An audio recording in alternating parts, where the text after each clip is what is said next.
si Dieu est unique, pourquoi y a-t-il des dizaines de milliers de dénominations chrétiennes qui se contredisent? C'est la majorité qui prétend être dans la vérité.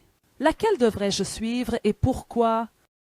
Mais selon moi, regarde aussi aucune, parce qu'Abraham, quelle religion a-t-il suivi? Isaac, Jacob, Israël, qui suivait-elle? Rien, elle suivait Dieu, puis des religions ont été créées. Les religions sont devenues des idoles. Au lieu de Dieu, nous le voyons chez les pharisiens. Dieu incarné vient et il le crucifie. Pourquoi? Parce qu'ils ont leur propre religion qui ressemble. Aujourd'hui, c'est pareil, un protestantisme, un catholicisme.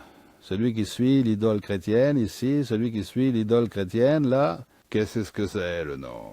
C'est dans la nature de toute l'humanité, y compris la politique, les idéologies, les arts. Et croire toujours être dans le bon, c'est la même chose dans les religions. Celui qui comprend que les choses ne sont pas telles que les religions les décrivent est sage. Maintenant, il y a des religions qui s'élèvent elles-mêmes au nom de Jésus. Et il y a des religions qui élèvent Jésus. C'est une bénédiction de trouver une telle religion, espérons que nous le serons aussi. Il n'y en a pas beaucoup. Toutefois, une fois que nous avons découvert que Jésus est ressuscité, Jésus a accompli les prophéties. Jésus a fait des miracles, et qu'il est ressuscité, et qu'il est la vérité. Alors nous savons que c'est lui que nous devons suivre, son évangile, sa vérité. Et non la religion. Si tu trouves une religion, je répète, qui exalte vraiment Jésus, ce qui est rare, sinon reste chez toi, crée une petite église chez toi. Adore Dieu chez toi et fais de ta maison un lieu d'adoration. Car quand Jésus est venu, les religions l'ont crucifié. De nos jours, beaucoup de religions, à mon avis, sont comme celles des pharisiens. Que, au nom de Dieu, nous ferons Christ, Christ, Jésus. Aujourd'hui, au nom de Jésus, ils élèvent une religion. Toute la religion devient une organisation pour élever un pasteur. Élever un pape, élever un grand homme, élever une doctrine. Malheur à celui qui dévie à travers les siècles qui lisait la Bible et le brûlait vif. Bible en italien et en français. Je devais lire en latin pour que tu ne comprennes rien. Ignorant que tu étais, ignorant tu restais. Et la question est, que faire? Que faites-vous? Mettez-vous à genoux, allez vers Jésus, priez, jeûnez et dites Jésus. Et toi, es-tu vraiment la vérité? Et Jésus te répond.